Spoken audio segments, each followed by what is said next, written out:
Welcome back once again my channel. आपकी रजनी फिर से आ गई है आपके लिए चैप्टर 1 लेकर, जिसमें हमारा नेक्स्ट टॉपिक है संविधान को प्रचलन में लाने का तरीका। आखिर संविधान को प्रचलन में लाने का जो तरीका था उसके पीछे क्या रीज़न थे। तो जैसे कि आप सभी को पता है, संविधान को लाने 1946 में उसके ऊपर चर्चाएं चलनी शुरू हो गई थी और 26 जनवरी 1950 को हमारा संविधान लागू कर दिया गया था। तो जैसे कि आप सभी को पता है कि अगर किसी भी चीज़ के ऊपर हम किसी सख्ताई के साथ रूल करना चाहेंगे तो वहाँ की जनता बिल्कुल भी खुश नहीं होगी। ऐसे ही अगर किसी कंट्री के अंदर कोई राजा किसी पावर के साथ या फिर कहीं ना कहीं अपनी सेनाओं के साथ अगर अपनी पावर को दिखाता है, अपनी सत्ता को दिखाता है और अपने संविधान को, अपने रूल्स को वहाँ पर लागू करता है, तो उसकी वजह से वहाँ की जनता भी परेशान होगी। कहीं ना कहीं डिक्टेटरशिप आ जाएगी, लोगों के अधिकार, उनकी स्वतंत्रता, उनकी समानताएं कहीं ना कहीं छिन चुकी होगी। तो ऐसे में हमें ये प्रावधान बनाना था कि भारत के अंदर ऐसा संविधान बनाया जाए जिसमें इतने सारे अलग अलग कम्युनिटी के लोग आने के बाद भी उनके लिए ऐसा एक कानून का नियम की किताब को तैयार करा जाए जिसमें कि सभी लोगों के लिए बराबरी का अधिकार हो, वो सब लोग अच्छे से अपनी स्वतंत्रता, समानता को एंजॉय कर सके। उनके लिए ऐसी नीतियों का निर्माण करा जा सके ताकि वो एक दूसरे को भी परेशान ना कर सके, एक दूसरे के अधिकार का हनन ना कर सके और बहुत ही अच्छे से अपने देश में रहकर अपने सभी अधिकारों का पालन कर सके।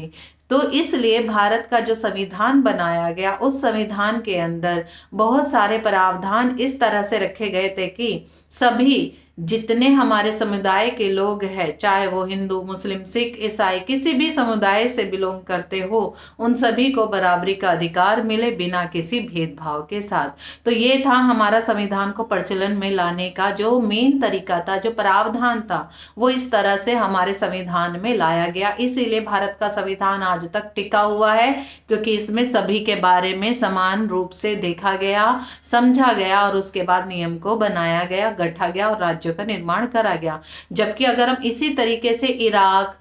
अरब देशों की बात करें तो वहां पर राजाओं ने या फिर वहां की सेनाओं ने अपने बलबूते पर, अपने अधिकारों के बेस पर वहां के नियम कानूनों को गढ़ा था, जिसकी वजह से वहां पर लोगों ने वहां के संविधान को स्वीकार नहीं करा।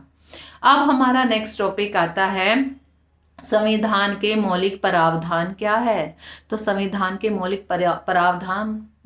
प्रावधान का मतलब है वो मेन सोर्स, यानी कि आपके जो फंडामेंटल, ठीक है, मौलिक का मतलब होता है फंडामेंटल। तो प्रावधान यानी कि कौन कौन से प्रोविजंस होने चाहिए। तो सबसे पहले संविधान ऐसा होना चाहिए जिसमें सभी को बराबर, जो कानून बनाया गया है उससे उन सबको बराबरी रूप से न्याय मिल सके। ये नहीं एक ऊंचा है तो उसके लिए न्याय कर दिया गया, कोई नीची जात पात का है तो उसको किसी भी तरह से आपने भेदभाव के साथ उसको गुनहगार ठहरा दिया।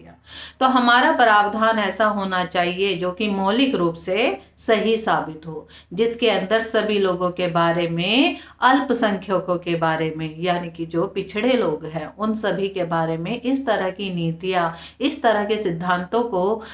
बनाया गया है, उस रूप में लिखा गया है ताकि वहाँ पर आने वाले अल्पसंख्यक लोग, हमारे गरीब लोग, हमारे ऊंच नीच जात वाले लोग, उन सभी को हमारे संविधान से बराबरी रूप में, स्वतंत्रता के साथ साथ, समानता के साथ साथ न्याय मिल सके, उनके अधिकार मिल सके, उनके मौलिक कर्तव्य उनको मिल सके। तो हमारा इस तरह से हमारे मौलिक प्रावधान का जो है मेन क्या होना चाहिए, तरीका इस तरह से ही होना चाहिए। यानी कि हमें संविधान के अंदर क्या क्या चीजें डालनी चाहिए जिससे कि सभी लोग उसको मानने के लिए क्या हो जाए, मजबूर हो जाए। मजबूर नहीं कहेंगे, कि मानने के लिए कहीं ना कहीं उनको अंदर से ही एक जोश आए कि नहीं, मेरा देश है, मेरा संविधान है, जिसके अंदर हम कहीं से भी आए हो लेकिन हम सबको बहुत ही बराबरी के साथ इस देश में रहने के लिए जो कर्तव्य मिले हैं, जो अधिकार मिले हैं, समानता के अधिकार पर मिले हैं। तो भारत ही एक ऐसा देश है, कहने के लिए हम भारतीय है इसलिए मैं ऐसा कहना चाहूँगी कि भारत हमारा ऐसा देश है जहाँ पर हमको वो प्रावधान सही रूप में मिलते भी है, दिखते भी है और लिखित रूप में पाए भी जाते हैं। तो भारत देश के अंदर सभी के लिए बिना किसी भेदभाव को देखते हुए समानता का, स्वतंत्रता का और हर तरह के अधिकार हमको बिना किसी भेदभाव के मिले हुए हैं, जिनका सर्वे सर्वन करके हम लोग आगे पहुंच रहे हैं, ऊंचाइयों को छू रहे हैं, पढ़ाई लिखाई में आगे बढ़ रहे हैं, अच्छे स्तर पर शिक्षा पा रहे हैं, अच्छी जगहों पर जाकर जॉब की अपॉर्चुनिटीज हम लोगों को मिल रही है, जो कि पहले के टाइम पर हमको नहीं मिलती थी। क्यों? क्योंकि उस टाइम पे भेदभाव रखा जाता था। तो हमारे संविधान ने हमारे जीवन को बहुत ज्यादा स्मूथ कर दिया है, सरल कर दिया है, जिसका हमने क्या करा है, अपने अंदर उन सब चीज़ों को, नियमों को डाल कर, पालन कर कर और दूसरों को उन सब चीज़ों के लिए जागरूक कर कर अपने संविधान के सभी नियम कानूनों को बताकर उन सब लोगों को भी बताया है कि हमारे देश का संविधान ऐसा संविधान है, ऐसा कानून है जो कि सभी को बराबरी के स्तर पर आगे ले जाने तक का एक पुल है। तो इसी के साथ तीसरा पॉइंट मैं आपको बताना चाहूंगी जो है संस्थाओं की संतुलित रूपरेखा, यानी कि बैलेंस इंस्टीट्यूशनल डिजाइन। तो संविधान में ऐसा क्या है कि उन्होंने सभी चीजों को बहुत ही अच्छे से बैलेंस करके रखा है। बिना बैलेंस के तो पता है गाड़ी भी लुढ़क जाती है। तो हमारा संविधान है जिसने सभी चीजों को बैलेंस करके रखा है। तो कैसे बैलेंस करके रखा है भाई? कानून है तो कानून के अंदर कुछ ना कुछ चीजें तो ऐसी है जिसके अंदर क्या करा गया है कि जो हमारी सरकार बनाई गई है, भाई हमारी सरकार हमारा देश चला रही है, तो हमारी सरकार जो हमने चुनी है, जिसमें हम सभी लोगों का हाथ है, कहीं ना कहीं हम लोगों के मत दिए हुए हैं, जिसके बाद ही हमने अपने प्रतिनिधित्व का चुनाव कर कर उनको अपनी सरकार की पोजीशन पर बैठाया है, और वो सरकार ही हमारे लिए नए नए नियम कानून बनाकर हमारे देश का विकास करती है और हमारी आम जनताओं के बारे में नई नई नीतियां लेकर आती है, उनको आगे पहुंचाने के लिए नए नए प्रावधान लेकर आती है। तो अब यहाँ पर मैं बताना चाहूंगी कि हमारी जो संस्थाओं का बैलेंस है वो कैसे है। देखिए हमारे यहाँ पर हमको ये, इस चीज के लिए मैं एक और वीडियो शॉर्ट में बनाना चाहूंगी, तो लेकिन यहाँ पर बताती हूँ कि जो हमारी संस्थाएं हैं, तो हमारी संस्थाएं यानी कि जो हमारे पिलर्स है, यानी कि जो हमारा पार्लियामेंट है उसके 3 पिलर्स है,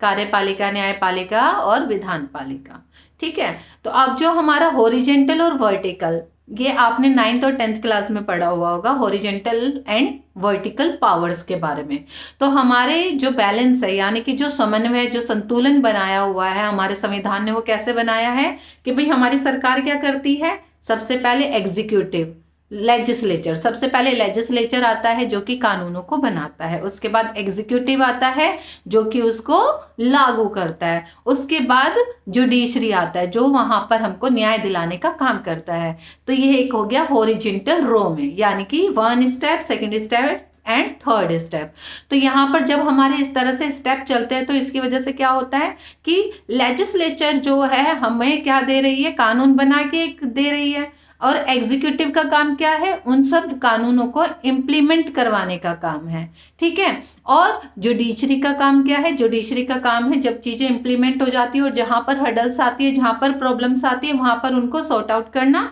और अगर कोई नहीं मानता है तो वहां पर उनको पनिशमेंट देकर दूसरे पक्ष के लिए न्याय दिलाना। तो यहाँ पर क्या है कि जो हमारी एग्जीक्यूटिव है जिसका हेड कौन है, प्रेसिडेंट। हाँ,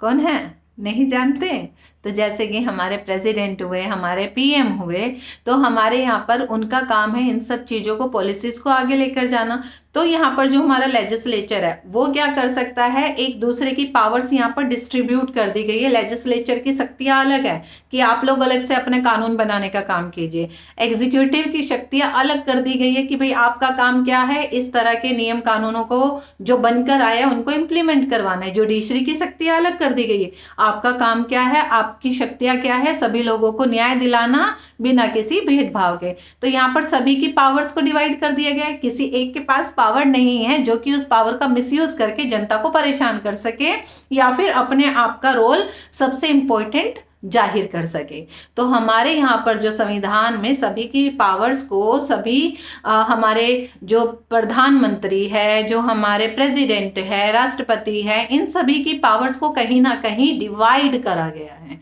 और डिवाइड करने की वजह से क्या हुआ है, सभी को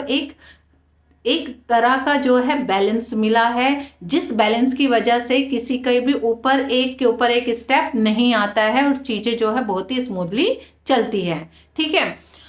इसमें क्या होता है कि जब भी हम किसी काम को करेंगे तो वो एक फॉर्मेशन के साथ करेंगे कि भाई पहले उस चीज को फर्स्ट स्टेप से निकल के आना पड़ेगा, उसके बाद सेकंड स्टेप पे जाके दूसरे स्टेप का काम होएगा, उसके बाद थर्ड स्टेप पे जाके वो फाइनल हो जाएगा। तो ऐसे क्या है कि एक के बाद एक चीजों को करने में बड़ा ही अच्छा लगेगा और मजा आएगा और चीजें बहुत अच्छे से चलेगी, उलझेगी नहीं।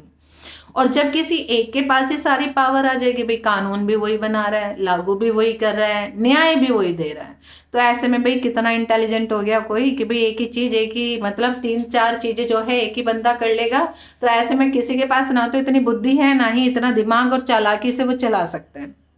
तो इसलिए हमारे संविधान में शक्तियों को बांट दिया गया है। जैसे हमारा हमने देखा क्या है कि भाई सबसे पहले सेंट्रल लेवल, फिर स्टेट लेवल, उसके बाद लोकल लेवल। तो ऐसे जो है सरकार हमने बनाई है, उससे क्या होता है, एपेक्स टू बॉटम वर्क करा जाता है। और बॉटम से क्या होती है, हमारी बेसिक नीड निकल के आती है, यानी कि वो बिल्कुल लो लेवल की जरूरतें जिनको हम पूरा करते करते करते करते बिल्कुल एपेक्स तक पहुंच जाते हैं और अपने राष्ट्र को सर्वोच्च ऊंचाई तक पहुंचा पाते हैं। तो इसीलिए हमारे यहाँ पर, हमारे संविधान में भी हमारे यहाँ की शक्तियों को, हमारे राजनीतिक शक्तियों को बांट कर सरकार में दिया गया है, ताकि सरकार अपनी अपनी शक्तियों को उन अधिकारों के अंदर ही रहकर पूरी करे, ताकि एक दूसरे की इंटरफेरेंस ना हो सके, एक दूसरे को बुरा ना लगे और एक दूसरे में खिंचातनी ना हो, ताकि काम जो है बहुत ही सही तरीके से चल सके। तो ये था हमारा भारत का संविधान, जिसको सभी लोगों ने जनमत संग्रह ना कर आम सहमति के थ्रू हमारे भारतीय संविधान को हमारी संवैधानिक सभा में स्वीकार करा। और हमारा संविधान जो है आज तक इसीलिए इम्प्लीमेंट होकर इतना अच्छा चल रहा है और सभी को इतना वैल्यूएबल लगता है, क्योंकि इसके अंदर बहुत ही बारीकी के साथ लोगों की हर एक ज़रूरतों को, हर एक बेसिक नीड को, उनके कर्तव्यों को, काम को, अधिकारों को, उनके साथ जो भेदभाव हो रहा था उन सब चीज़ों को हटाकर उनको आगे पहुंचाने का काम करा गया है। बहुत सारी नीति नियमों को हर एक संविधान के आर्टिकल, पार्ट, सब पार्ट में रखा गया है। तो हमारा भारत का संविधान इसीलिए क्या कहलाता है, एक जीवांत संविधान कहलाता है, यानी कि लिविंग डॉक्यूमेंट कहलाता है, जो क्या है, काफ़ी फ्लेक्सिबल है, जिसके अंदर समय आने के साथ साथ जब ज़रूरत लगे तो बदलाव भी लाए जाते हैं, अमेंडमेंट भी लाए जाते हैं। लेकिन फ्लेक्सिबिलिटी एक रिजिड प्रोसेस से होकर गुजरती है, यानी कि हमारा जो संविधान है वो लचीला तो है लेकिन साथ के साथ कठोर भी है। इसके अंदर जब बदलाव लाए जाते हैं तो उन बदलाव को लाने के लिए एक बहुत ही लंबा प्रोसीजर हमें फॉलो करना पड़ता है। तो भारत का संविधान बहुत ही नियमों के साथ बना हुआ संविधान है, जिसके अंदर वो सभी कानून लिखे हुए हैं जो कि एक आम जनता को, एक आम इंसान को उसके सभी अधिकार दिलाता है और उनको बहुत ही अच्छे से बिना किसी भेदभाव के अपने देश में रहकर उसका भरण पोषण करने का अधिकार देता है। नमस्कार एंड थैंक यू।